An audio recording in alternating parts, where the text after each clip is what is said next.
This episode is brought to you by Indeed. When your computer breaks, you don't wait for it to magically start working again. You fix the problem. So why wait to hire the people your company desperately needs? Use Indeed's sponsored jobs to hire top talent fast.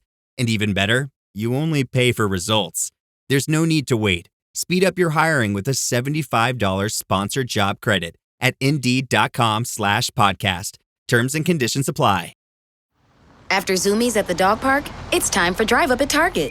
In goes a big bag of kibble and one squeaky chicken toy for the good boy. Drive Up that's ready when you are, only in the Target app. Just tap Target.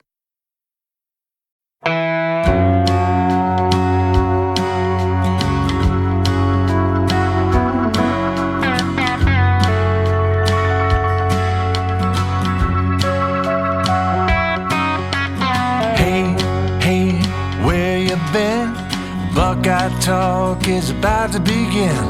Hey, hey, hey, come on in.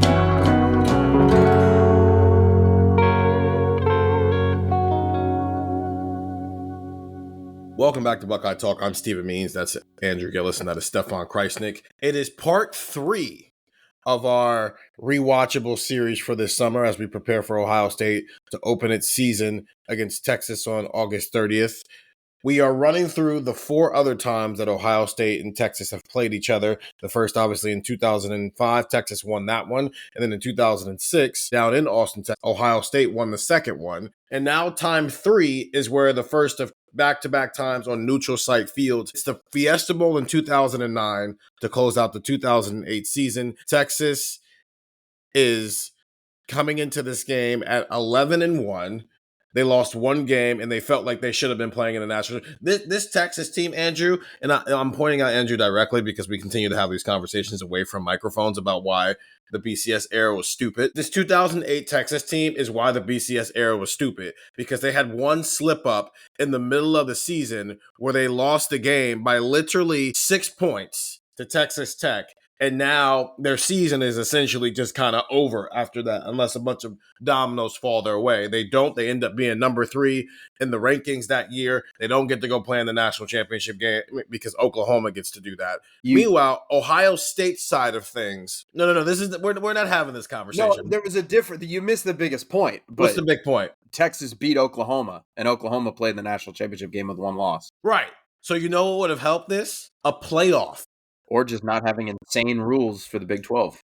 You said what? Or just not having insane rules. There was a 5th place tiebreaker, which put Oklahoma in the Big 12 title game instead of Texas. You want to know what eliminates needing the tiebreaker rules and all these other things? A 64-team playoff. I think we'd all be dead by the end of the year if we had to cover a 64-team playoff. 8 would have been perfect, but we're clearly going to get to 16 one day. But a playoff solves all these things instead of people like us having to come up with rules for why you can and can't do things. On the other side is Ohio State, though, Stefan. They finished the year at 10-2 before this game gets played. And I think the interesting thing is, and I remember talking to James Laurinaitis about this 08 team had a lot of the same motivations that the 2024 team had. Now, granted, the transfer portal didn't exist, so there's no 2008 version of a Will Howard or a Caleb Downs or a Quinshon Judkins or a Will Kazmarek, but there are Jack Sawyers, there are JT Tuimoloau's, there are Denzel Burks, there are Jordan Hancocks, there are Emeka Ibukas, there are Travion Hendersons, because you look at guys like James Laurinaitis and Malcolm Jenkins, and Marcus Freeman is on this team and he's bald.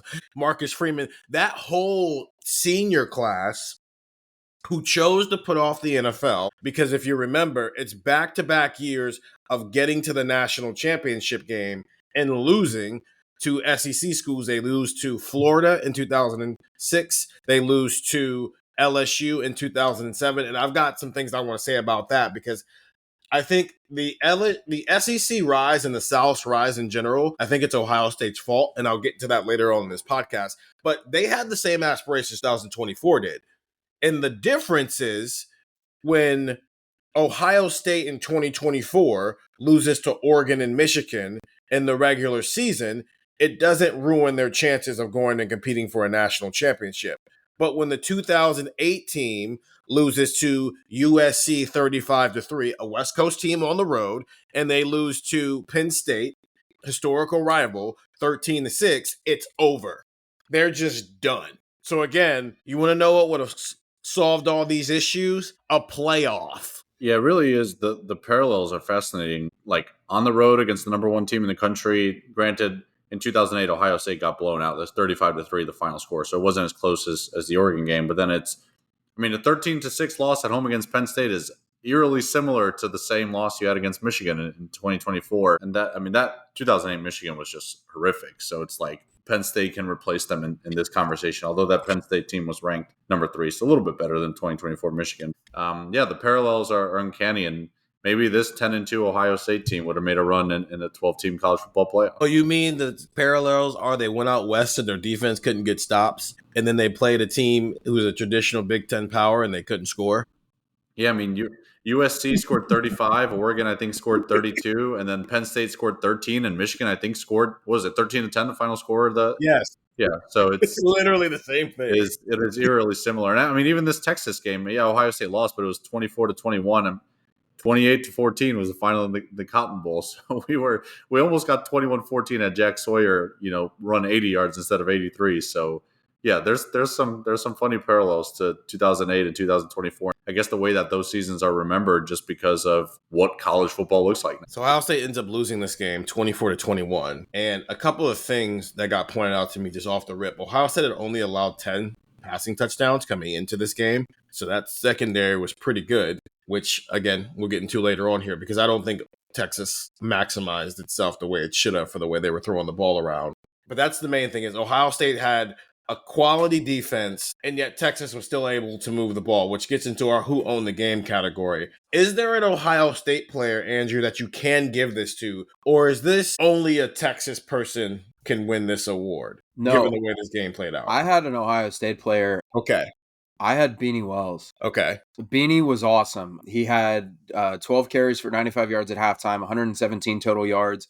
And it really wasn't his fault that the stats kind of collapsed in the second half because, one, Ohio State just didn't have the ball. I think they had 2 drives in the third quarter. Mm-hmm. One, because Texas just had like a massive drive at the third quarter and they just scored. And then Beanie got hurt. He got a concussion. And obviously, that's it's scary in hindsight.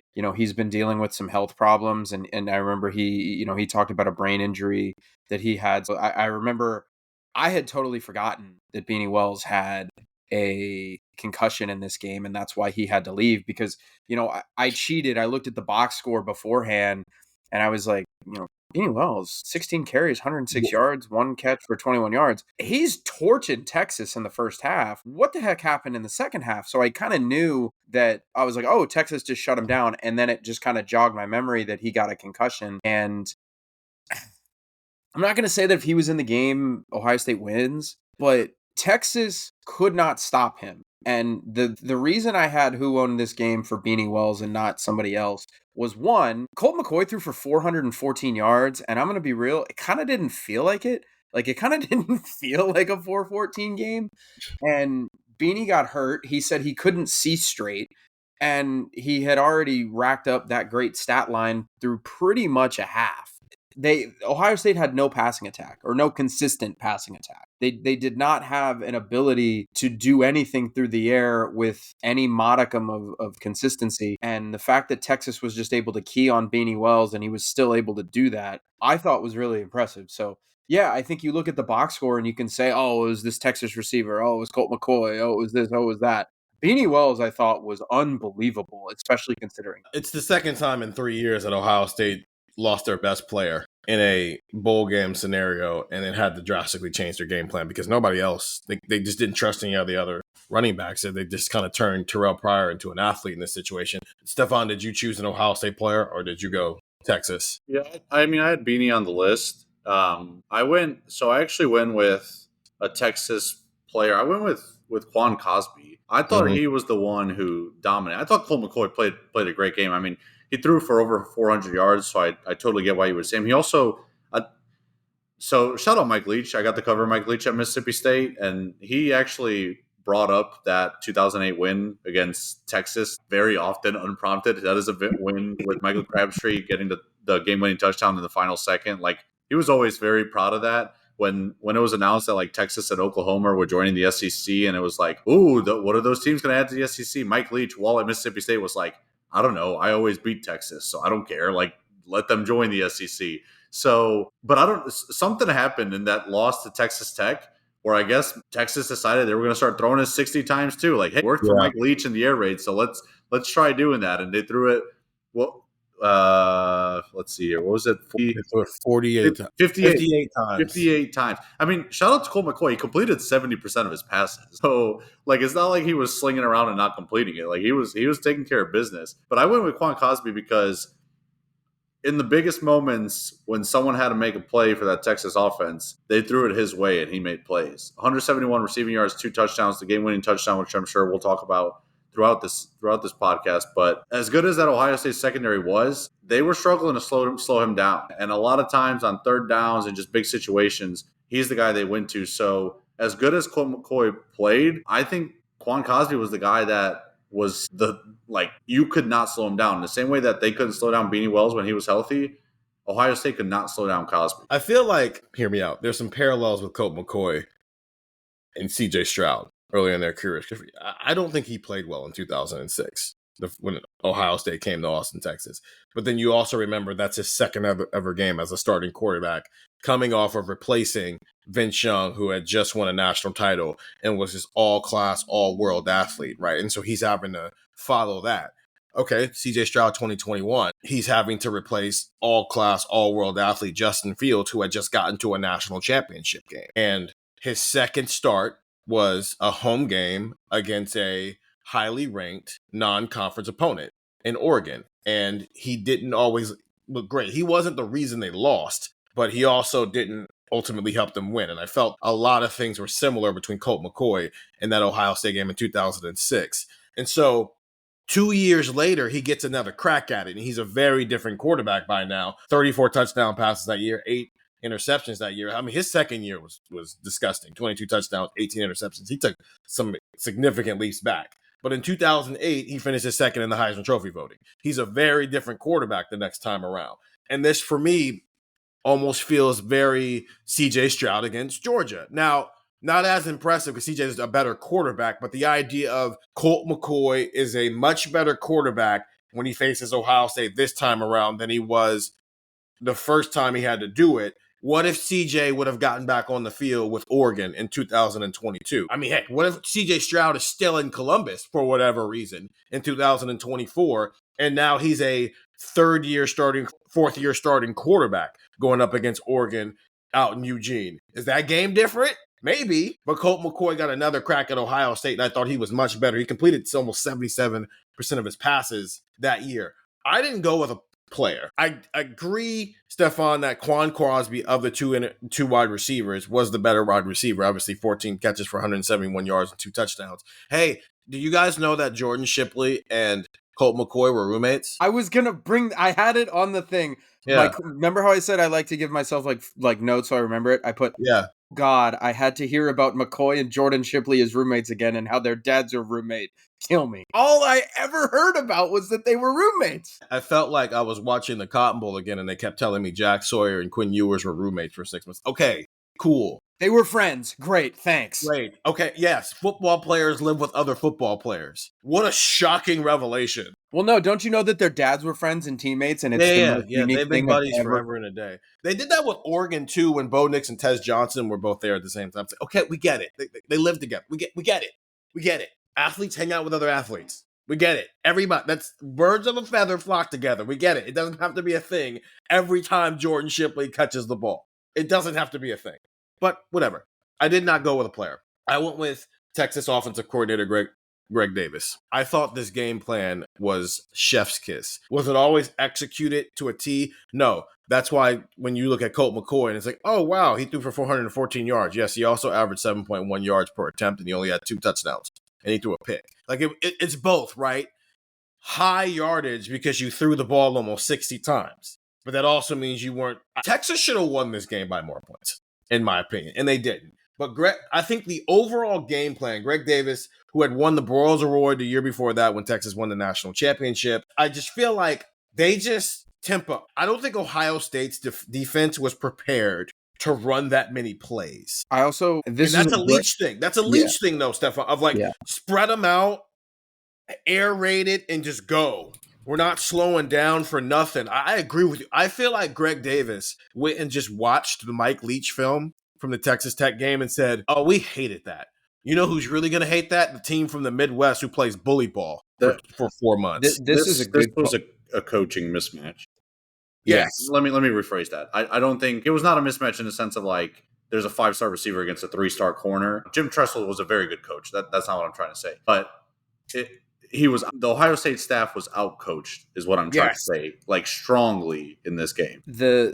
This is a good poll because this is something I'm going to get into like a specific later on. Ohio State blitzed a lot, and there was part of me that thought, is Ohio State blitzing a lot because they think that they can speed McCoy up, or are they blitzing a lot because they do not think they have the speed in the secondary to keep up with Texas? And that was part of my thinking, because like if you go back and look, they were after Colt McCoy's butt a lot in that first half. And then I think this is the reason I think this is a good call is because Texas figured it out. Texas went into halftime and figured it out, and then they started to move the ball, and Ohio State really didn't have an answer for that. And I'll get into a specific play later, which I want to bring up for another category.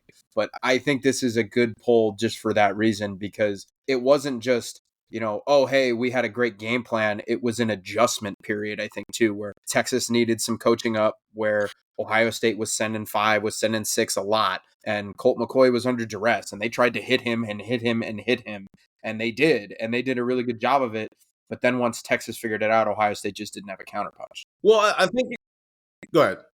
Texas did a good job of using, especially in the second half, screen passes and quick passes to kind of replace the running game. And Kalen DeBoer does a really good job of that. And that's kind of – I almost felt like I was watching a Kalen DeBoer offense at times. I think part of it is that Colt McCoy in 2008 was a much better runner and a more lethal runner. He had 11 touchdown runs that year. He had 561 yards on the ground. He had run – in 2007, too, he had 492 yards and 4 touchdowns, but he didn't run. He had a pretty bad injury shortly after that game against Ohio State in 2006. I'm pretty sure he got like carted off and stuff like that. Yeah, and then I think he got knocked out of the national championship game in 2009 as well. But he didn't run in 2006. And they thought they could get after him because he didn't run in 2006 when they played him. And he also threw 18 interceptions the year before that. And the production, class act, man. Class act production. It was they did a good job of throwing in a lot of stories where you actually learn some things. And Colt McCoy talking about how last year he was trying to make way too many plays and it would lead to interceptions. That's how you throw 18 interceptions when you're a second-year starting quarterback. Something I noticed. Implementing flop. I know, right? It was a Fox game, not on ESPN. Because it was at night. So Greg Davis was at Texas from 1998 to 2010. He was there for 12 years as their offensive coordinator and quarterbacks coach. So, like, that's Vince Young. That's Colt McCoy. Like, he was there. But on the other side, Ohio State's got the same thing with Jim Heacock. He was there from 1996 to 2004 as a defensive line coach. And then in 2005, Jim Tressel made him the defensive coordinator. And he was there literally up until Jim Tressel in that era ended. In fact, he was also there with Luke Fickell in 2011, which is hilarious, which means he coached Luke Fickell, and then Luke Fickell was his boss, which is another parallel because Chip Kelly coached Ryan Day, and then Ryan Day was his boss. But these are two coordinators who had been here forever, and I was thinking about that in tandem of how we're looking at coordinators today, right? And how often we're having conversations about, hey, how long is Brian Hartline going to be at Ohio State? Especially that side. I don't think anybody is expecting Matt Patricia to be here longer than 24 months. And if you had to pick, maybe it's closer to 12 months than it is 24 months. That's a different conversation.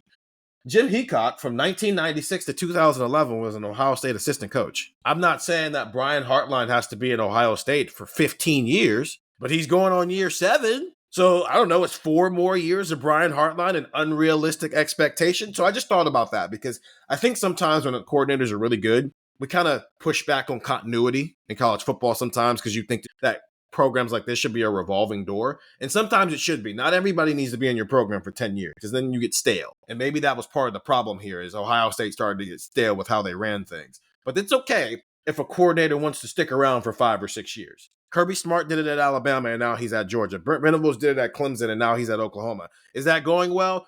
Probably not, but that's not the point. He waited till the right job came along. You got your bag. He got your back. Lincoln Riley was Bob Stoops' coordinator for how many years before Stoops retired and he took over that job. So like it's okay to do that. But I thought the chess match between Greg Davis and Jim Heacock was essentially Ohio State's got an elite defense, and we're going to get after Colt McCoy, and potentially he makes some mistakes. And Colt McCoy, outside of the interception, didn't pay for any of his mistakes. I think he threw a couple of balls that probably should have been intercepted, including one that we'll talk about later on during Texas's final drive.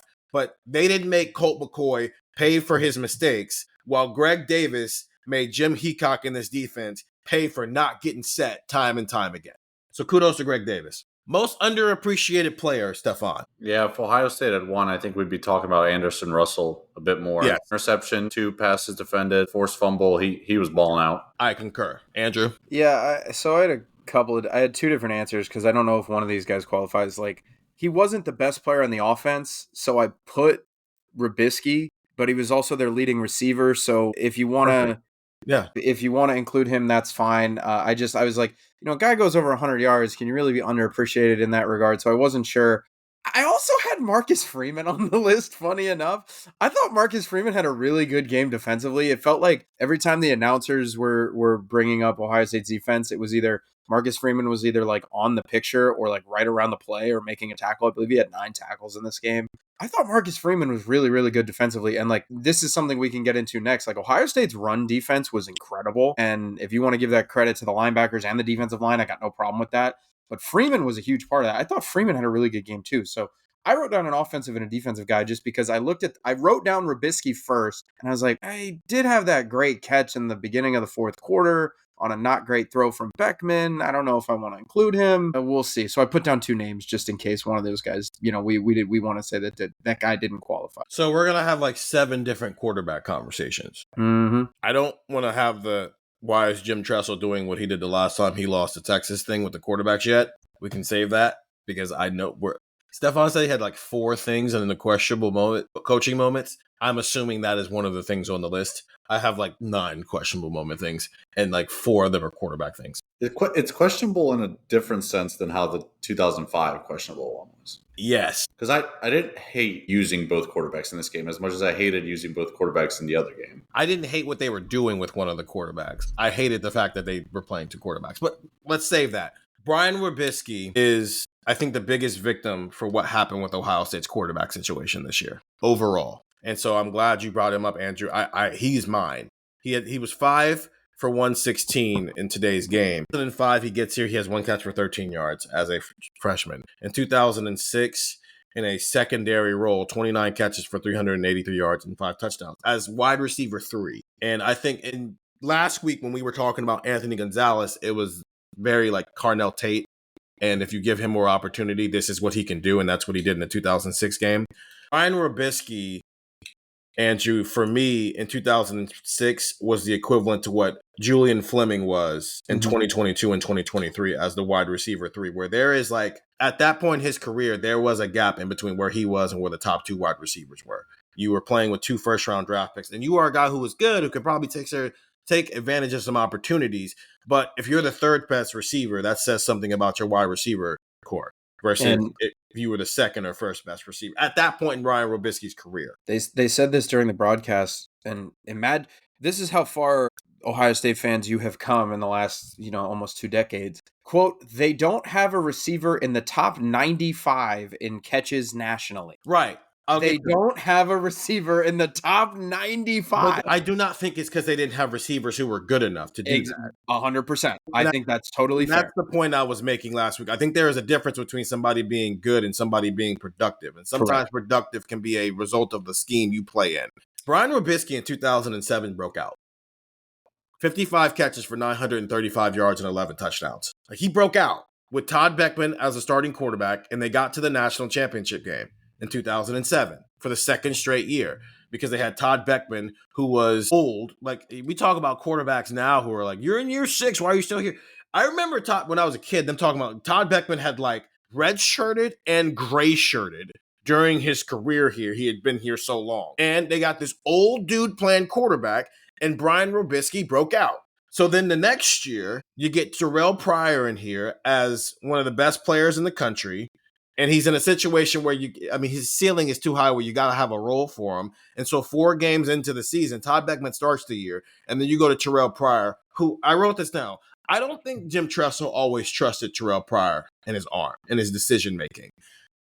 And Brian Robisky paid the price because he goes from 55 catches for 935 yards and 11 touchdowns to 42 catches for 535 yards and 8 touchdowns. And so the reason I use him as my underappreciated player is because 5 for 116 could have been him all year. And it was a reminder of, Brian Robisky, he's the only dude in this game who has more than 2 catches. The rest of the receiving core was DeVere Posey, 2 for 13, Jake Ballard, 1 for 21, Chris Wells, as you mentioned, Andrew, had a 21-yard catch, and then Terrell Pryor with the goal line fade touchdown catch. So he suffered because Ohio State had weirdness at quarterback in 2008 in a way that maybe if they'd have just stuck with Todd Beckman and let Terrell Pryor spend the year developing as a true freshman, Brian Robisky has a 1,000-yard season. And it doesn't mean he's a first-round draft pick that year, but as we look at Ohio State's lineage of receivers, he's in like tier 3, which would be like tier 2 for literally every other position group in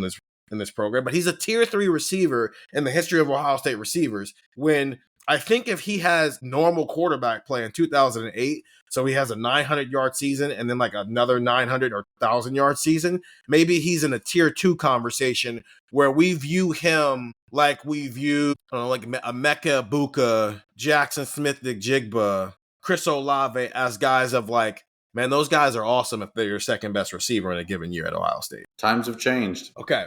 Slob moment. Andrew. Yeah, I mean, I thought Ohio State's run game and their run defense, was really, really good. Texas couldn't really do much of anything on the ground. 29 carries for 54 yards. I know that includes Colt McCoy, but if you take that out, that's still, 21 carries for 69 yards. I thought they were really, really good. I thought that Ohio State's front four changed the way that Texas kind of had to play that game. I mean, Texas threw the ball 58 times, or Colt McCoy did. So their front seven was awesome, and I thought the run defense for Ohio State was definitely, the best part of their defense on a day that they played fairly well for a majority of it. Do you have a moment? Not a moment. I just kind of that was my kind of overall takeaway of Ohio State's front four. I didn't write down a moment like a specific play or anything like that. I just thought that every time it felt like Texas was trying to run the ball, they couldn't. It's a weird year for Texas's rushing attack. I think Colt McCoy led them in rushing. Yeah. Stefan, do you have a slob moment? Yeah, I thought Texas's D-line, when Ohio State made a 17-15 and they went for 2 to try to tie the game, they were basically in Terrell Pryor's lap when he got the ball. Their D-line just blew up that play. Ended up being a pretty big moment in the game, because I think if Ohio State gets those 2 points there, then later in the game we're talking about, do they just need a field goal, whatever it may be. It felt like, would a field goal just win it? It felt like a completely a big shift in them not getting that 2 points there. I have one specifically. It's in the first quarter with about 4 minutes left to go. It's 1st and 10 from the 20, and it's Beanie Wells goes for maybe 20 yards on this run where they're in I formation. And I actually think Brian Robisky makes the key block that makes it an explosive run. But I think the fullback, 87, whose name is escaping me right now, he blocked the wrong guy. The guy that Beanie Wells ends up stiff-arming, if the fullback blocks that guy, I think Beanie Wells is to the house on that play. Because he's a power back, so if obviously he just Derrick Henry is the guy. And it's excuse me, I'm going to go get some more yards. But the blocking, I've noticed throughout, typically if the receiver makes the key block, Mecca Ibuka talked about that a lot last year. Often explosive plays happen because the receiver made a block. Because you got to the second level and the receiver made the key block that made it an explosive run. And this play, it's like a 20-yard run. It just kind of reminds me of Zeke's run against Alabama, where Evan Spencer makes the key block that makes it a 75, 80-yard run. And I'm imagining the same thing here if the fullback makes a better block there, but it still ends up being a 20-yard run.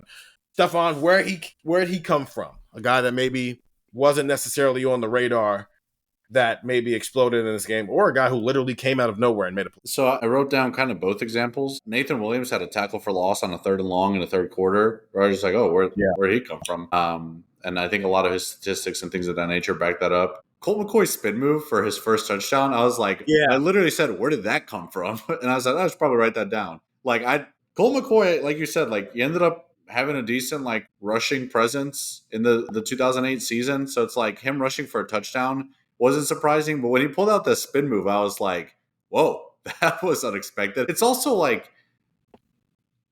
sometimes those plays really irritate me too, where the quarterback's running towards the sideline and you can't hit him, and then he hits a spin move and goes to the middle of the field and scores. And it's like, well, what is the defender supposed to do there? So I kind of felt bad for Ohio State's defense a little bit, but I did not think Colt McCoy had that in the bag. The Colt McCoy spin move was mine. I get it. You ran this year, but you ran because Texas's scheme requires its quarterback to be a bit of a run threat. You didn't run because you're Vince Young juking people out of their shoes. Even Will Howard could run. He is not Justin Fields as a runner. And that's the equivalent. If Will Howard would have juked somebody out of their shoes this year, I'm like, okay, you could do that. And that was mine. Andrew, what was yours? I had the Williams play too, because I literally was like watching this game on my laptop and he made that play and I said, who is this guy? I've never heard of him before. Wearing number 43. I was like, yeah, I was like, is this a fullback? Is this a long snapper making this play? It's like, who is this guy? And I was like, and I like frantically had to like look him up online because I was like, I don't know who this guy is. And then he made a great play, so I was like, all right, It was one of those plays. It was like 3rd and 20 or something. Like Texas was like a play, trying to get some chunk yardage, and I actually they dialed up like the HB like kind of a delayed handoff, and I was like, oh, that's a good play. And then he just like came out of nowhere. I was like, whoa, okay, let's take a break. And then it's time to talk about Jim Tressel and his decision-making in this game here on Buckeye Talk. My name is Happy Gilmore. I haven't swung a club in years. You know what you got to do. Grip it and rip it. Or... Oh, now that is some Happy Gilmore.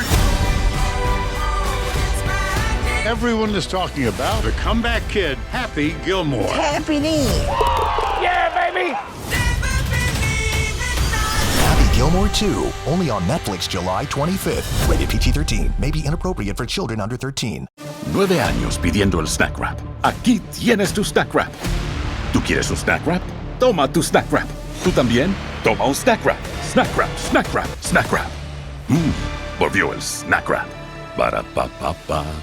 And we're back here on Buckeye Talk. Stephen Means, Stefan Krajisnik, and Andrew Gillis as we rewatch Ohio State's lost to Texas in the Fiesta Bowl in 2009. They closed out the 2008 season. They lost that game 24-21. This is the 3rd game between the two blue blood programs, allowing Texas to take the 2-1 lead. They wouldn't play again for another almost 15 years here when Ryan Day would take over as their head coach. Okay, punt or no punt first? Does anybody have a punt or no punt moment? I actually have a Texas one.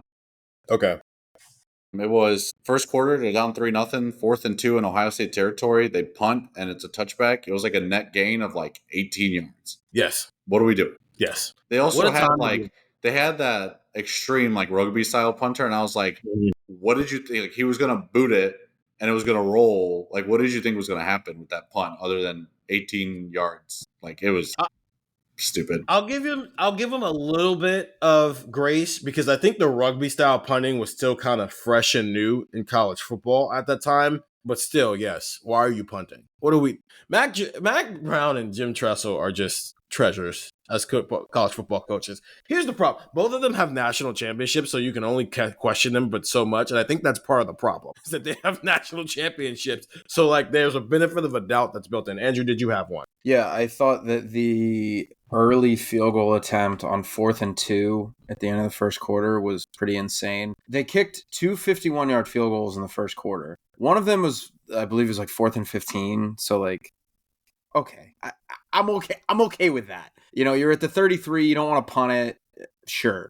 But it was 4th and 2 and they were up 3-0 and they kicked a field goal and the kid just sent it into the tunnel. It was a bad. Yeah. Yeah, but bad snap, I don't care. Bad snap, bad kick, bad hold, bad weather, bad water bottle. The moon is in retrograde. I don't care. Don't kick a 51-yard field goal when it's 4th and 2 with a college kicker. Like, I didn't know this going into the game. Texas was a 10-point favorite.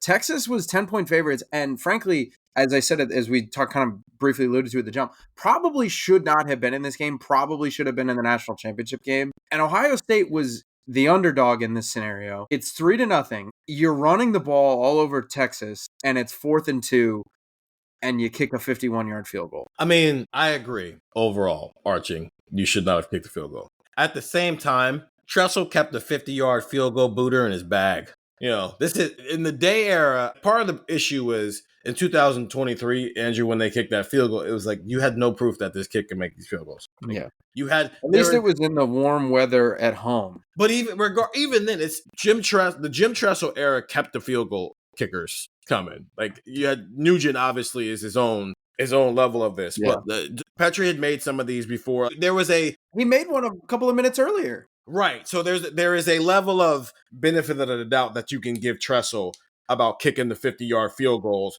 when his entire program and tenure he had kickers who could kick 50-yard field goals. There has been one made 50-yard field goal in the Ryan Day era, and it was against Northwestern in a game you were already up by 20 in 2019. So when Ryan Day sends out Jaden Fielding, or who's the guy that got in the transfer portal this year, Stefan? From Ball State, his name's slipping in mind too. When he sends somebody out there to kick a 50-yard field goal, we're all like, why? What are you doing? Throw the ball. No, don't even run it. Just run it, speed out, and throw the ball. With Jim Tressel, I understand it. I still don't agree with you, Andrew. I am with you. Stop kicking the field goals, and that's part of the problem. That's why literally this entire section is called the Jim Tressel punt or no punt moment.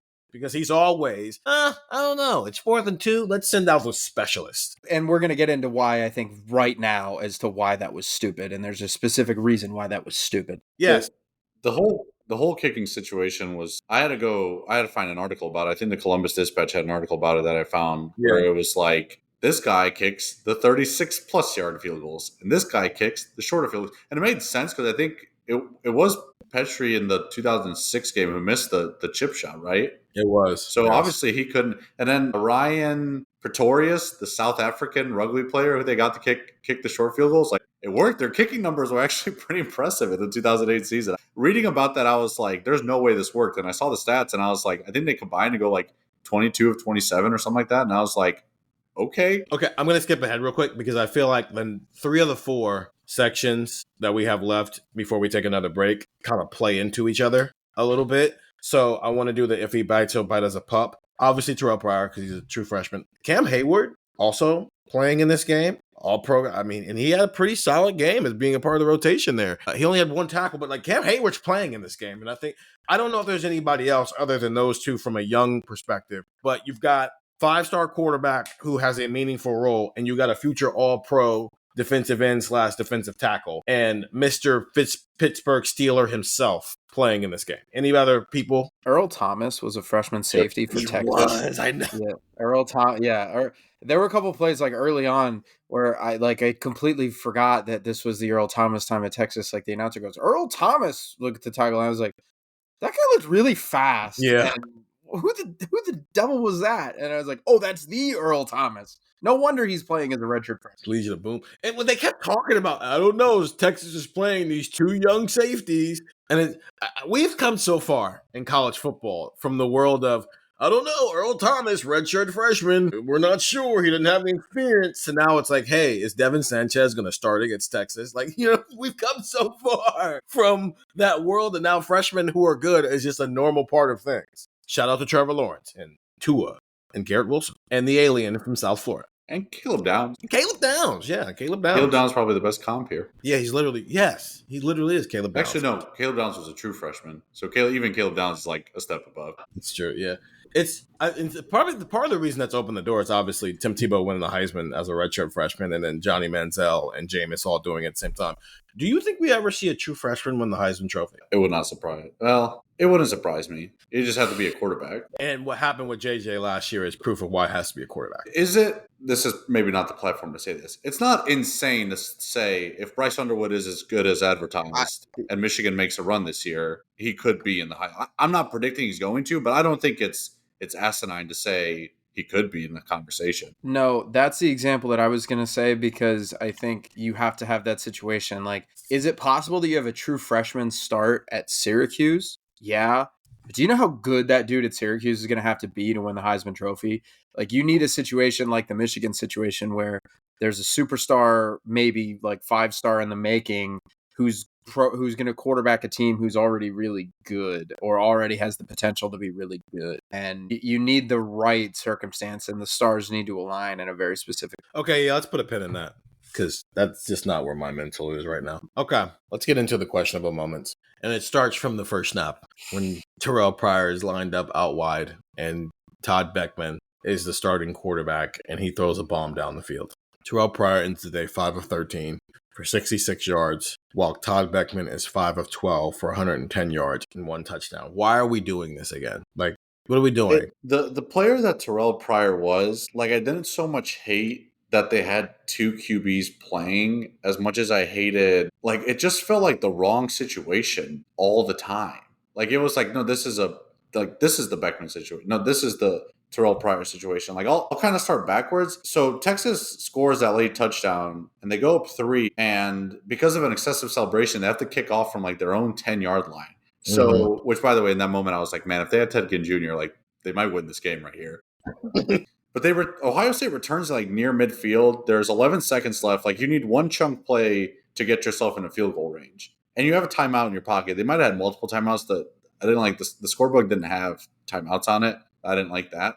But Ohio State had at least one timeout, and they bring in Beckman. I'm like, so I get it's an obvious passing down, but you have 11 seconds where Terrell Pryor against a 3-man rush, which is what they had. I guess if Pryor was in, it probably would have been a 3-man rush with the spy, but he could have ran for like 10 to 20 yards and gotten you into field goal range. Like, you had time with 11 seconds for him to run too. So, like, why bring in the quarterback who's not mobile in a situation where a mobile quarterback could actually sneakily help? So, like, there was just so many situations throughout the game where I was just like, and then there was like a 3rd and 10 late in the first half where on first down it was Pryor and second down it was Beckman, and on third down it was Pryor, and I was like, well, it's 3rd and 10 near midfield. It's obviously a passing situation. Why not leave Beckman? And like, there was just so many times where I was like, sure, you can do this 2 quarterback thing. It's a bowl game and you got Terrell Pryor, but also, like, if you're going to do it, like, use them in the proper situations. It almost felt like at times they were flipping a coin and being like, all right, your turn. And I was like, yes. What are we doing? I feel like Terrell Pryor was a little afraid of contact too.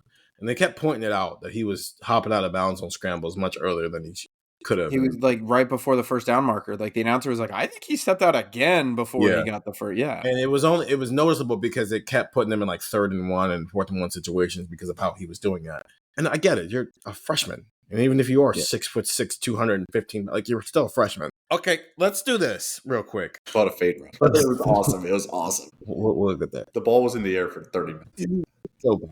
Lincoln Kinos is the best athlete in the quarterback room. Yes. Yeah, probably. Okay. I don't think Javion's too far up. Right, but just pure athlete. Yeah, that's fair. So, in this scenario, if this is 2025, Lincoln Kienholz is Terrell Pryor adjacent, while Julian Sand is Todd Beckman adjacent, just based off what their base level skill sets are. Not saying they're as good as or as worse as, like Julian Sands, obviously his arm upside is higher than Todd Beckman's, and obviously Terrell Pryor as an athlete is a better athlete. But the concept of how they would mesh. Okay, how would you feel, Stefan? Ohio State takes the field. It's 1st and 10 from the 25-yard line. Julian Sand takes the field as a starting quarterback. Okay, that checks out. And then you look over, and that X receiver, it's Lincoln Kienholz. I have to imagine at this point, Brian Hartline has found a new offensive coordinator job that we've been talking about. Being like, I don't know what power Billy Fessler has in year 1 as a quarterbacks coach, but this is evil. This is evil. What are you thinking? What's your first thought in your head, Andrew? First snap. Let's just take Ohio State takes the ball first. And they fair catch it. So it's 15 minutes on the clock. 1st and 10. You see Julian Sands out there. Okay, that checks out, like Ryan Day said. And then you go, oh, wait, number 3. Who's number 3 at wide? Wait, is that Lincoln? What is your first thought? What are they doing? My first thought is, congratulations to Texas. You're starting the season out 1-0. And that was my first thought on the first play of the game. When I saw that, I went, oh, okay, that's why Texas won. The problem is they did it. And then another problem is they kept doing it. But with that being said, while I hated the 2 quarterback system, was Jim Tressel a prophet for playing Terrell Pryor wide receiver? given the fact that he would later 1,000-yard receiver for the Cleveland Browns. Ball knower, Jim Tressel. I don't know, Andrew. Maybe Terrell was just playing out of position. It was always a receiver. Please stop. He shouldn't have been a receiver in this game because I have on my list. I have some notes. He made the second biggest catch of the game. He definitely made the second biggest touch of the game. And I thought that OPI was nuts. That was there was some officiating in this game where I was like, yeah, who is man. paying you guys?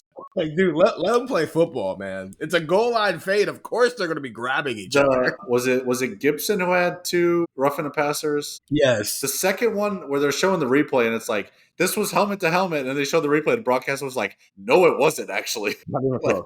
Not even close. Not even went, close. like helmet to shoulder, like forearm. It was like, what are we doing here? If Ohio State plays one of these quarterbacks, should they win the football game? Yes, if it's Terrell Pryor. Why? Because of the running threat? Because I think Texas's defensive line was getting after it a little bit. I think they needed a mobile quarterback. And do you agree with that? They should have played Terrell Pryor the entire game. What if you don't trust him to throw? Then you don't throw it.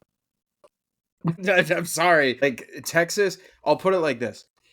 If you're one of the coaches on Texas's staff on defense, and you're one of the players that's on the field for Texas, and you see 17 walk out there, and on the next snap you see Pryor walk out there, you know what the play call is. No.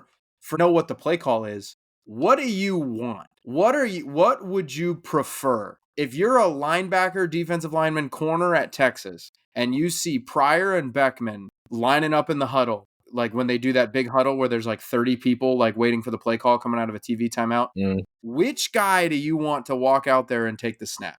Because I think it's very clearly Texas goes. The way Robisky was playing, though, I said the way the Robisky was playing, though, if you got a guy who can pass it to him, it's pretty scary. Yeah, but the problem was Texas had no answer for Terrell Pryor running the football. So, and I don't mean, if I'm Texas, it's like, okay, so what? Remember how we talked last Monday? We were talking about how it felt like in 2023, a lot of it was like, okay, we're just going to let Marv beat Marv and take everybody else away and see if Marv can beat us by himself. Okay. I think I would rather them send out the true freshman quarterback who already has a hero ball aspect to his game, see if he can beat us by himself. Especially, and this is where the next man up part of this comes into the equation, Beanie Wells gets knocked out of the game and it drastically changes the way Ohio State can play. They don't have anybody else to hand the ball off to. And I know Dan Herron had the touchdown run that gave him the lead, but he had 5 carries the entire game. Chris Wells got hurt and Terrell Pryor started scrambling. And I think he was afraid of contact at times, which is why he was running out of bounds way quicker than he needed to. Because, again, he's a true freshman. You're asking me, I get it, Terrell Pryor can run, and he's a little more slippery. And so maybe there's some times where you win your rush, but because Terrell Pryor's got some speed and some get up to him, you don't get the sack. Okay, 15 carries for 78 yards. It's not like Terrell Pryor had 15 carries for 185 yards today. It's okay. He scrambled a little bit. But he's 5 of 13. And I think Todd Beckman was 5 of 12 because when they put him in there, like 4 or 5 of his throws were just deep shots down the field. It was like just telegraphing what you're doing, which was the problem. You know what it was? And it was very much, okay, Texas is starting to load the box up and we got to free this box up a little bit. Let's throw Todd out there and just throw a deep shot just to keep these safeties a little bit more honest. If I'm Texas and I see Terrell Pryor as a true freshman where it's very clear the coach doesn't trust him to throw consistently and he can run a little bit, I'm just loading the box. And if Brian Robisky gets 5 for 116, but none of those go for a score, then guess what? I win the game. 21. Yeah. I get it. He was young and he had more upside. But by the end, it's very similar to Clemson in 2018 with Kelly Bryant and Trevor Lawrence, where they played both the first 4 games, and then eventually Trevor Lawrence just got the job because you went with the younger guy with more upside. Except in that situation, Trevor Lawrence, the younger guy with the more upside, reached that upside by the time you got to the postseason. Terrell Pryor had not reached that upside by the time they got to the postseason. Just to offer like a modicum defense for the 2 quarterback system, this was not uncommon in college football. Tebow right around this time. You remember they had Chris Leak go with Tim Tebow? Yes. And they had like this was something that wasn't Ohio State's doing this random thing that nobody understands. And what in the world is Jim Tressel doing? He's on an island here. No. This was like a thing that people did. We talk about this like like Steven and I have done this on recruiting pods and stuff, where it's like, can't believe it's annoying where they split up the quarterbacks. Because remember, they had pro style and dual threat. Yeah. And they had like the different, like this was the thing. Like that you took your running quarterback and did not throw him, and then you took your throwing quarterback and did not run him. There was no dual threat. There was no mobile. It was not this type of situation with quarterbacks. So like just to throw, like I just wanted to offer that defense. Like this was not. I still think it was dumb. I wouldn't have done it. I just wanted to throw out their context of like Jim Tressel was not doing something that the rest of the country, or at least some of the country, had not been doing before. No, but the key difference here is Tim Tebow in 2006 threw 33 passes. He was literally just out there for short yardage situations. He was out there to go run QB power. He had 89 runs for 469 yards and 8 touchdowns. And he had 33 passes. Like Chris Leak was Florida's starting quarterback. And Tim Tebow had this gadget role, essentially. Terrell Pryor was Ohio State's starting quarterback, who then they decided in the Fiesta Bowl was just going to be the starting quarterback part-time, but also be part-time gadget. We're going to throw him fade routes for 2-point conversions and to try to score touchdowns and win the game. To be technical, he started at receiver. He was their starting receiver at that game. But to be technical, he did start at receiver. But you see how much stupider that is? Yeah. You are right. A lot of teams were doing this in the late 2000s where you had a young quarterback who was probably going to be your guy of the future. Right, but this idea, you have this young quarterback where he's probably going to be your future starting quarterback, and you gave him a role as a true freshman while you have your veteran be the starter. You want to know when else Ohio State did what they did against Texas in this Fiesta Bowl? This was the early 2015 season when they were playing Cardell and JT, and it just felt like they were running two different offenses in the same game, depending on who was out there. And it was trying to fit a square peg into a round hole. That's what this game was to me. The 2005 game felt like it was more structured, even if you hated the way they used the quarterbacks, than the 2009 Fiesta Bowl. Fiesta Bowl was, for lack of a better term, a fiesta at quarterback. Okay, why'd they go for 2? Which time? I think they went for 2 twice, right? After they score and they go up 21-17. Like, why did you? Because you were only going to be at 6. In case you block the extra point or they miss the extra point or something. Make it a 6-point game instead of a. There's no fundamental difference at that point of the game between 4 and 5. Because if Texas scores and they get an excessive celebration, and then they got to take the extra point, so you're banking on something that happened. Something that they had an excessive celebration, or as the referee said, I think he said like demonstrative celebration or something like that. Yeah. Okay, that's fine. Sure. Either way, you didn't get the stop. Stefan, you said you had more. Yeah. So the floor is yours.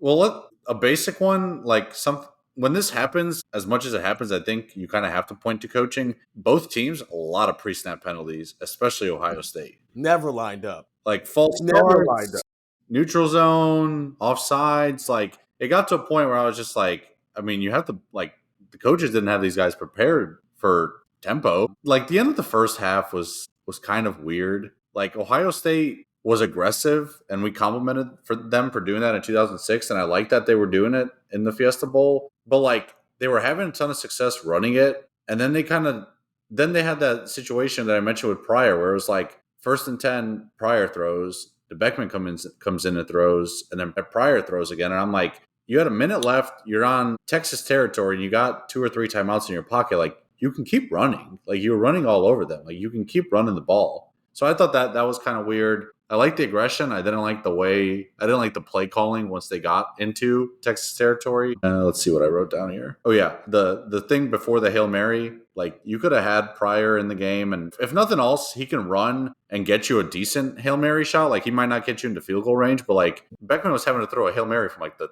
30-yard line. Like it's just insane. And then the game-winning touchdown for Texas, 7 guys in the box against 4 receivers, and 6 of those guys rush and 1 guy's a spy. You had 4 defensive backs going one-on-one against a Texas team that had 2 of the better receivers in the country, including a guy that had 170 yards against you. Like when Texas scored that final touchdown, I literally like reversed. I was like, I'm not even going to let them get to the replay. Like I'm going to replay this myself. I was like, What? Like it was almost like Ohio State was being like, okay, hey, we want to let you score real quick so we can get the ball back. With 15 seconds left. Yeah. It was one of the weirder, for a coach that is so renowned for defense. I thought it was really weird against a team that's they've been getting the ball out quick all game, and this isn't so. When a team runs like a Hail Mary or something, and this is Gillis, you're not allowed to say anything. When a team like the Commanders against the Bears ran a Hail Mary and the Bears had like a 3-man rush, there's a lot of times where I'm just like, you can send one more guy and try to get some more pressure on the quarterback. Which actually the Bears in that case had a spy on Jaden Daniels, which was just, anyways, there's coaches who are fired because of that. But there's also the inverse of you can bring a little more pressure on a Hail Mary, you'll be all right. In Ohio State's situation there, I would understand maybe bringing pressure if it's like, Colt McCoy has to throw here, but like there's still like time on the clock. Like this is not like a one play game's over. Like Colt McCoy could have thrown it away and they still have a chance. So in that situation, having 7 guys in a box and sending 6 of them it made no sense to me. When Texas had been throwing the ball all year. I know they threw it 58 times, but they had been throwing the ball all year. It's not like they had an established run game. Like, what are you doing in this situation? Okay, speed moment. I literally just put Texas going tempo. Like, there were times when Ohio State was literally like lining up on the line of scrimmage in the neutral zone.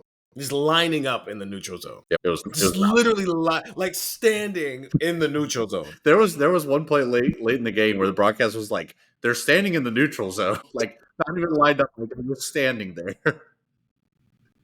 Like it was egregious to where like if the ref didn't call it, it's like, what are you doing, man? Standing in, and it was like a stand-up rusher, and he's standing in the neutral zone. I think Ohio State let the South take over because this is the 3rd straight year in a row where in a new world, Texas is now in the SEC. They were not in the SEC before that, but the SEC has been a good conference for a long time.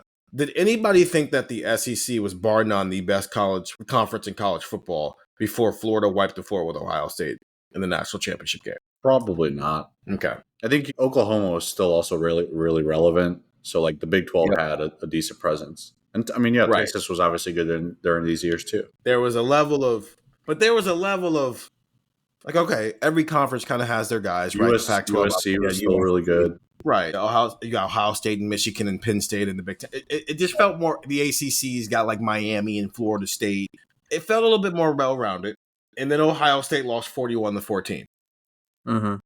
In a game where they had been the number 1 team in the country all year. They had the Heisman Trophy winner. And then, again, they'd played in 2 games already that year where it was number 1 versus number 2. So they just speed, man. Florida speed, SEC speed. That's where it was born, Urban Meyer. And I've been thinking about that. It's Urban Meyer's fault why the SEC rose the way it did with the help of Nick Saban. It's also Urban Meyer's fault why the Big Ten has caught up. And I've been thinking about that. Because Urban Meyer showed up to the Big Ten, saw how the Big Ten was doing some things, and said, we're not doing that. Yeah, and this to your point real quick. Florida 06, LSU 07, Florida 08, Bama 09, Auburn 10, Alabama 11 and 12. Like we could I think it's fair to say like in recent history the SEC always like off Saban, and Saban was really kind of carrying a torch for that conference. Especially not then, but not then. That was very spread out. No, but but that's what happens. It trickles down, right? Just like in the Big Ten, it's starting to trickle down. It's not just Ohio State anymore. It's not just Michigan. It's not just Penn State. Now, obviously, the additions of Oregon helps with that. If USC can ever get its head out of its butt, it'll still help him with that. Nebraska's got a 5-star quarterback right now, right? That's what happens. Somebody goes over the hill, checks some things out, and then comes back and goes, yo, this is what's going on over there. And then they go over there and conquer. That's literally what conquering is. And I feel like it started Ancient on Rome, January. Explained by Stephen Means. Thank you. Yeah. I feel, how did Attila the Hun Stephen Means thinks about the Roman Empire. And how it applies, January 8th, 2007, that's when things changed. And then January 7th, 2008, LSU beat Ohio State 38-24. Now, that game was not consistently a 14-point game, but the point still stands. Ohio State got the back-to-back national champions, and they got run off the field by SEC schools. And then they don't get the national championship for a 3rd straight time, but they play Texas, who's in the South, who's now an SEC school, but that's Big 12. But still, some SEC principles got applied in this game of they can't keep up with us. And that's why I keep going back to Greg Davis and the tempo. Ohio State doesn't have the athlete to keep up with us in space. So if we throw it all over the place and we play up tempo, Ohio State's going to get tired, break down. They're going to line up in the neutral zone, and eventually the dam is going to break. And the dam breaking was literally the 2-minute drill that won them the game. You said that was why I said that about like the aggressiveness that Ohio State had all game. I think that was why they did it, because they realized that the longer that those guys are in coverage, they just can't Yes. hold up. Like we talked about like, oh, Ohio State secondary was good. And I think it's fair to say that Ohio State secondary was good, but I also just want to like, they don't play their equal until postseasons. They don't play their equal until postseasons, and especially they don't play an equal in the passing attack, because especially the way that the Big Ten was at that time. I don't want to talk about 2008 like it was 45 years ago, but in football years, it kind of might be just the way that the game was played. Like the Big Ten was not slinging it around, right? Like we had this a lot with the 05 rewatch where they were talking about the spread offense, like aliens had just landed on Earth.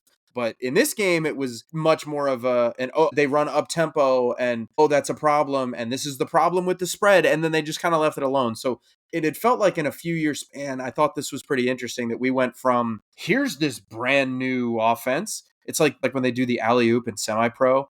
And it's like, what in the world was that? This is crazy. This is the weirdest thing I've ever seen. And then you get to 08 and it's like, hey, this is kind of normal, but it's still kind of nuts. And it's why Urban Meyer coming to Ohio State is so important, because it forced the rest of the Big Ten to get with the program. It's why Ryan Day showing up in 2017 and taking Ohio State's quarterback play and making it NFL caliber is so important, because it has forced the rest of the Big Ten to show up, because that's what it is. They had an elite defense. They had an elite secondary where they could play man coverage all game. But you also are only playing your equal Monday through Thursday in practice. On Saturdays, you did not play your equal back then. And as a result, you got on the field with Florida 41-14. You got on the field with LSU 38-24. You competed with Texas, and partially is because both Mac Brown and Jim Tressel just coaching malpractice. Like seriously, the coaching in this game was terrible on both sides. But that 2-minute drill was a microcosm of how they lost the last 2 years when they got on these stages. Of at some point, the dam just breaks. And that's what happened in this. And that's why I feel like it's OSU let the South take over is the headline. But the point of the matter is these 3 games are how it happened. And then when Urban Meyer shows up in 2012 at Ohio State, that's when the Big Ten starts to get with the program. And over the next 10 years, Urban Meyer starts doing stuff, whether it's, because the Big Ten used to have these code of ethics where how you recruited. The SEC don't care, man. You want that 5-star? So do I. May the best man win. You don't flip recruits, remember. Yeah, like it's a friendship world. No, we're trying to win national championships here. But this is where the SEC is above everybody else. The SEC, it just means more started with these 3 games. When it's Florida, LSU, and then Big 12 Texas, who applied some SEC principles in this game to get this win. It's also 3 straight years that Jim Tressel loses bowl games before he closes out in what would be his last bowl game in 2010 he had 2 more years of bowl games. They did beat Arkansas a couple of years later, but Arkansas was kind of poo-poo. But 3 straight losses in bowl games. And I think what we saw in that 2-minute drill for me, and we can get into that more when the game-saving thing, but like that was a microcosm of why they lost in the national championship the last 2 years. Any other coaching things you want to hit on, Stefan? No, that's it for me. Jim Tressel was a great coach. It's the most sarcastic thing I've ever seen. I don't know. It's not as I think Jim Tressel was a fantastic coach. 2 of the 3 rewatchables we had to do, he played 2 quarterbacks. And I don't want people to think I don't think Jim Tressel's a good coach. But 2 of the 3 games that we rewatch, I don't think were his best coaching moments. No, that's the Ohio State story sometimes is you do things. It's not, why are you doing it? And it comes back to bite you in the butt. Like Jim Tressel has those moments. Urban Meyer has those moments. Ryan Day has those moments, right? That's been the Michigan thing at this point. It's coaching at this point. And because none of these coaches are perfect. The difference is Jim Tressel got a national championship in like his 2nd or 3rd year. Urban Meyer got a national championship in his 3rd year. And so there's like a benefit of the doubt that came with it versus with Ryan Day. This is his first ever head coaching job and he doesn't have a national championship. So the questions come earlier and more often versus now he might have some of the same flaws in 2025. But are we going to be beating him over the head with it, metaphorically, in a world where he also has a national championship? Maybe you give it a little bit more grace and it doesn't boil over as quickly as it does when you're 6 years in, you have 4 straight Michigan losses. And it seems like all the losses, it keeps coming back to the same common denominator of the coaching is not where it needs to be. And you also don't have a ring on your finger to kind of lean back on and go, guys, I know what I'm doing. Let's take our final break here, and then we can talk about some style checks and essentially the game-saving moment, which I think is just going to be us reliving the 2-minute warning here on Buckeye Talk. USAA knows dynamic duos can save the day, like superheroes and sidekicks, or auto and home insurance. With USAA, you can bundle your auto and home and save up to 10%. Visit USAA.com/bundle. Bundle savings are off total premium, not available in all states or in all situations. To qualify, auto policy must be active prior to property policy issue, subject to change. Restrictions apply. Membership eligibility and product restrictions apply and are subject to change. USAA means United Services Automobile Association and its affiliates, San Antonio, Texas. Hey, it's Paris. You know I love sparkly things, right? Like stars. Duh. And thanks to Hilton and AutoCamp, I just slept under them. Picture me, serving looks by the fire outside my luxurious Airstream, making s'mores with the kids, while a national park is our backdrop. The great outdoors meets Hilton hospitality. That's hot. Explore all the new ways to stay at Hilton.com. Hilton for the stay. And we're back here on Buckeye Talk. Stephen Means, Stefan Krajisnik, and Andrew Gillis wrapping up the third of 4 rewatches of Ohio State's 4 matchups against Texas. This is the first of 2 that have been on neutral sites. It's the Fiesta Bowl in 2009 to close out the 2008 season. Texas wins that game 24-21 on a game-winning drive and a 2-minute drill. Before we get into that, any style checks or memets that people want to bring up? I want the record to show that if Verbo or PlayStation wants to have some kind of sponsorship with Buckeye Talk and wants to give a lot of money, I will rescind everything I say. The people at the Fiesta Bowl should be arrested for having Tostitos no longer sponsor the Fiesta Bowl. Yes! It should be the Tostitos Fiesta Bowl. It should not be the PlayStation Fiesta Bowl. It should not be the Verbo Fiesta Bowl. Like, the logo is just awesome. And you see the Tostitos Fiesta Bowl and you're like, Boise State running awesome trick plays. And what do we have now? Verbo? Thanks, Nick Saban. Is that really Nick Saban's fault? I don't know if it's just his fault, but isn't he in the Verbo commercials where it's like, don't do Airbnb, go to Verbo? Because in Airbnb, there's someone like Nick Saban being like, you can only shower for 5 minutes or something like that. Oh, yeah. I forgot about that. So the style check, I didn't have one for this. I just kind of skipped straight to the meme. I'm going to be honest with you guys. I didn't watch the halftime dissection by Eddie George and Barry Switzer and those people. I did not watch that. But I typically just kind of went to the game and then just kind of played the game. But the one thing, right when you click on the YouTube video, it's like this weird beginning entrance to the game. And they have like all these like major players for Ohio State and Texas and coaches going, adversity, prove it. Take pride. And like in the background, it's like flashing lights and it just says take pride. And I'm just imagining like first off, like imagine if this was around in Twitter and like adversity and like James Laurinaitis is just staring into the camera with like a mean mug and like somebody would find a way to put that out there whenever Ohio State loses a game, or like take pride whenever like Jim Tressel, like imagine if Twitter had been around 10 years earlier and all of a sudden somebody had a screen grab of that take pride of Jim Tressel when the Tattoo-gate stuff came out. Oh my God. So like, just go rewatch the beginning of that. It was like so weird. They're just like throwing out these like random words about like toughness, respect. I just thought that was so weird. I just thought that was really funny. Yeah, a lot of guys being dudes. That's what it was. I had 2 memets. Well, Steven, did you have a style check before I go to memet? I have a rant. And you want me to do a quick memet before you do a rant? Okay. Yeah. I have 2 memets. The first, there was one stretch of like 2 or 3 plays in a row where they had a hot mic somewhere around Texas. McCoy threw a incompletion and said a word that should not be said on TV quite loudly. Yep. And then the second time was like, it was like another play where like you could hear the Texas coaches being like, come on, let's go. It's like, where are these? Yeah.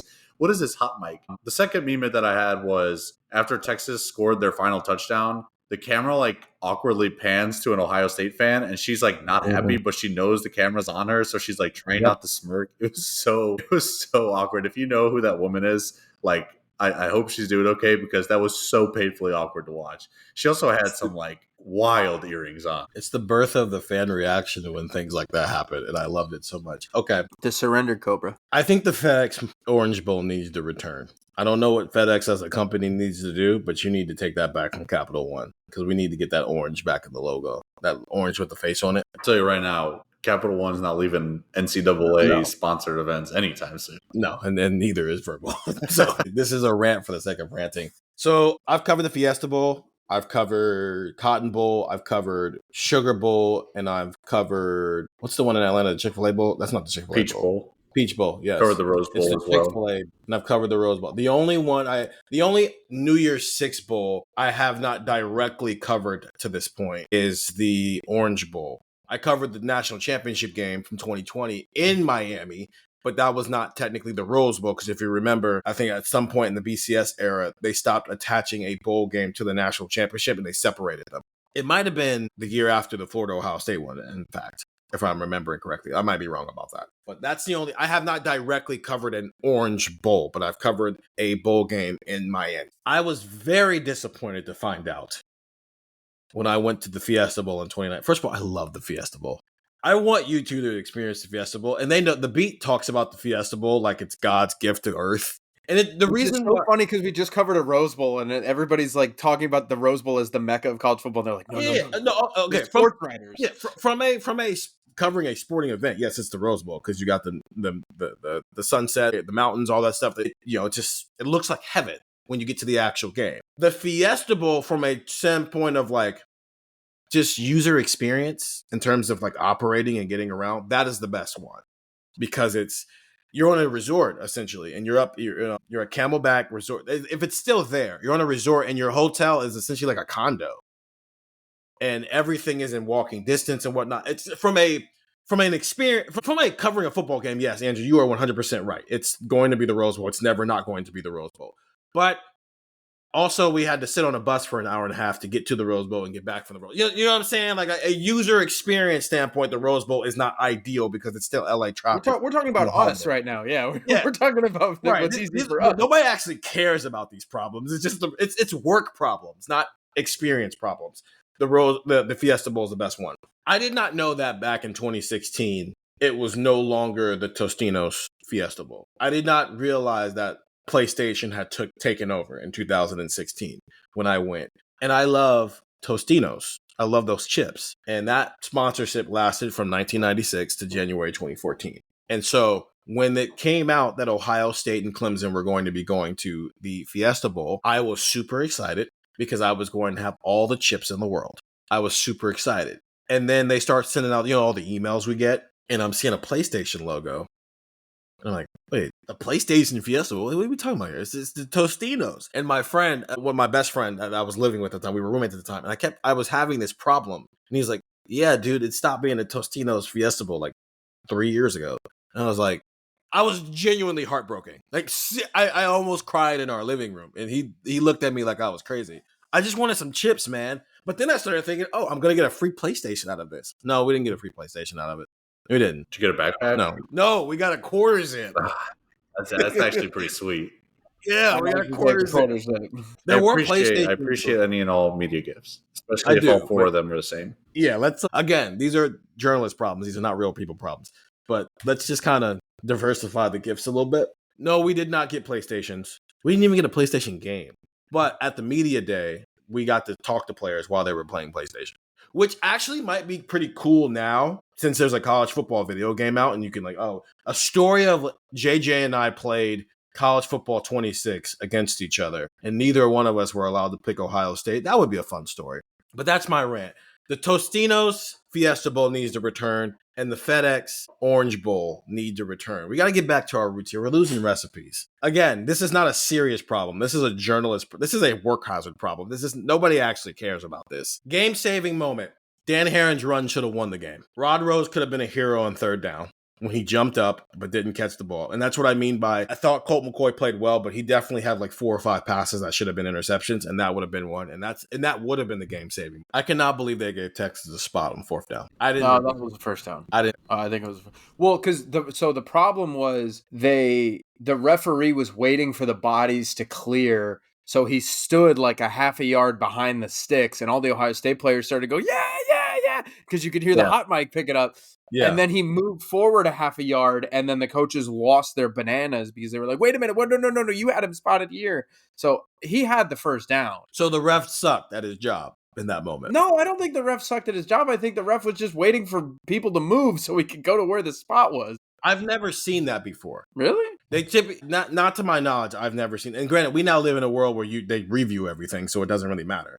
But I had never seen that before where like you pick a spot while you're waiting on the spot.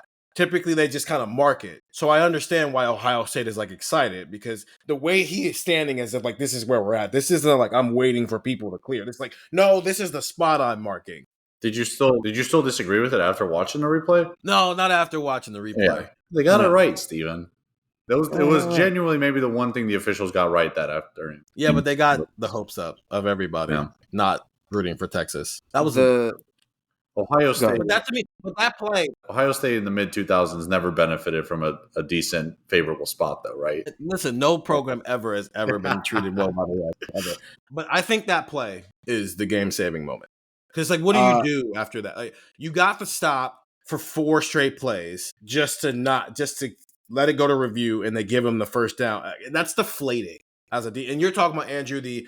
And Stefan. They sent they sent 7 in the box and tried to get after Colt McCoy. Yes, that's coaching stuff. But I feel like when you think you have gotten 4 straight stops and you won the game, and then review flips that decision and completely changes your emotional state, and now you got to pick yourself off the floor, I think that can be very hard to do. And that's where the human aspect of sports can sometimes not be thought about. You thought you won multiple times. It was the OSU Miami game in the title game where like they thought that they won and Miami ran on the field, and I know it was the national championship game, but like Miami celebrated, and like Miami players have talked about that after the fact, being like, we thought we won. My helmet was somewhere. I didn't know where it was. The game was over. We mentally let down. But yeah, that's a fair one. I had a weird one. Texas screwing up defensively and not playing good defense actually won them the game. If Boom Herron gets tackled after getting the first down, Ohio State wins that game because they were down 17-15 with 2:11 left. It was 2nd and 2, and he takes a power play to the left, followed his blocker, beat the safety who was coming up. And if he gets tackled by that guy, he would have fallen forward. If he gets tackled by him at the 13-yard line, Ohio State, knowing what we know about Jim Tressel and Ohio State, definitely plays it conservative. They're not putting the ball in the air. I don't know how many timeouts Texas had at that time, but they're running the clock down, and they could still theoretically get a first down. Like, I'm not going to fault Herron for scoring. He was running into the end zone. He had entered the game for an injury. But if he gets tackled, I think Ohio State wins that game because they scored, and then all of a sudden Texas had 2:05 left to go, and they had a 2-minute drill. And if he gets tackled, Texas does not have that amount of time, even if they need a field. What's yours, Stefan? I also went with that 4th down play. I can't remember where I've heard this before, so I apologize if I'm like ripping this from another podcast, but there's always the debates about putting a chip in the football and like the chain gang and the things of that nature. I hate it. Bringing out the chains, like it almost feels like there's like another play, right? So like you have the excitement of Ohio State thinking they won the game, and then it's like, all right, here's 5th down. The chain gang comes out, and 1st down Texas, and it almost feels like there was just another play in the game. So like that, it is a very like emotional swing when you're going through that, and I think that's an element of like the chain gang where I understand if you want a chip in the football, but like it's kind of fun sometimes. Obviously not. I think it's obviously kind of not if you're an Ohio State fan in 2009, but if you're a Texas fan in 2009, that was fun. Love the game. You know. It happens. When I will say a moment that I thought I wasn't sure how Ohio State would recover from it. I mean, obviously I knew the final score, so I knew Ohio State would recover from it. But the fake punt that Texas ran, I thought was a great moment to call that. And one of those things where it was like Ohio State had been so conservative with punts and field goals, where I was like, Texas made the move, delivered the punch, and they're going to win. And they went up. I think they went up 17-6 after that. So like they went up 2 scores. Yep. So props to Ohio State for fighting back. But I thought when Texas did that, I was like, they just made the aggressive play in a game where Ohio State continues to be conservative. That was the first like major haymaker, I think, thrown in this game. At some point, you have to throw those. Okay. Enjoyment meter for the average fan. Andrew. I put 650. I thought this was a pretty fun game. The ending was definitely really fun. I think if you watch this game, college football, the thing that I thought was kind of funny is if this game was today and it didn't have an impact of the national championship hopes, I mean, think about how many guys on these teams are not playing, right? They're not going to play in that bowl game. I just thought it was kind of like unique. No, it would be a playoff game. No, I'm saying like if it didn't have an impact for the national championship is what I mean. So like if it was like Ohio State, Missouri for the Cotton Bowl, like where it didn't have an impact, or you know, if the previous era between these two. Yeah, like if this was a previous era, or if this was, like if this game happens this upcoming year and it's a bowl game that Ohio State and Texas are playing in, it just is not in the college football playoff. You're not dealing with all these guys. And there were a lot of really, really good players on both sides of the ball. So I think the college football fan really enjoyed it. It kept you engaged throughout. I don't know what time this game kicked off, but I'm sure it was it was pretty late. So I think Ohio State fans, I think college football fans had a reason to stay up late. The Fiesta Bowl, they had some bangers, man, over a couple of years. You had this one. I mean, Boise State, Oklahoma is one of the better college football games of all time. They had some really, really, really, really good games in a couple of years. Stefan, average fan. Yeah, I went even higher, 800. Two big brands in a big bowl game, tight to the end, exciting finish. When you're tuning into a bowl game like that, and I tell you that you're going to get an exciting final 4 minutes, I think everyone's going to be pretty happy. I went pretty high. 750, and I think I'd have been at a 900 if I was in the building, because these are two of the more prominent fan bases in college football, and it's the Fiesta Bowl, two top 10 teams. I feel like the atmosphere was pretty cool in there.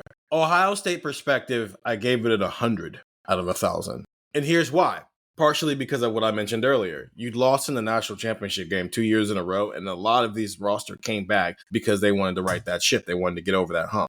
So to get to a point where not only did you not even get back on the stage, but then you lost your final game. I mean, they beat Michigan, so it's not as bad as 2024. But think about if Ohio State today had to live in this world where you made all this fuss about coming back and righting a bunch of ships, and you do none of it. You don't do the very thing that all these guys put off the NFL to do, which is where Ohio State 2024 would have lived if we didn't have a 12-team college football playoff. So I think from that perspective, it's at 100 because they played hard, but this is not where Ohio State envisioned it was going to be ending its season when it started, when you've lost in the national championship game back-to-back years. Yeah, I mean, to quote some of the players from the beginning of the game, adversity, prove it, take pride. They had to do that, and they did. I also did 100. Everything you mentioned is right. Also, like, if you're a fan, there had to have been so many moments in that game where you're just ripping your hair out trying to figure out what the hell is going on. Okay, so that's game 3. I promise game 4 is going to be a lot more fun. It's because it's a whole different coach. And it was on the way to. That's the only one that actually. Well, the thing is, this 2009 game is the only one where a national championship game is not on the line, right? The other ones, even if they were early in the year, it's the BCS era. If you lose, you have a long climb to get back into the conversation. If you win, you keep those hopes alive. This 2009 game was two teams who did not think this is where their season was going to end up, and yet here they are, and yet they still managed to give us a pretty quality competitive game, even if neither one of these teams want to be here. But we're also not in that era, as Andrew was talking about earlier, where players are opting out of games like this. If this game in 2009 happens 5 years from now, 8-9 years from now, there's a lot of players on both sides who probably don't play in it. So we are at the end of the BCS era, but we're also at the end of the era of guys playing through the end of the season, even if they're playing in a game that's not for a national championship game. 614-350-3315, 2-week free trial. The season is right around the corner. We got one more of these left, and it's next week. It'll be next week's Monday pod. That's what you'll be listening to while all three of us make our way out west to Las Vegas to officially start the 2025 season at Big Ten Media Days out in Las Vegas. 614-350-3315. We're 3 of these in. This is the 24-21 loss for Ohio State that allowed Texas to take the series lead 2-1 next week, where we watch the game that allowed Ohio State to not only tie the series at 2-2 heading into 2025, but also make their way to the national championship game, and a game where a few players maybe became Ohio State legends in the process. 614-350-3315. For Stefan, Krajisnik, and Andrew Gillis, I'm Stephen Means. That was Buckeye Talk.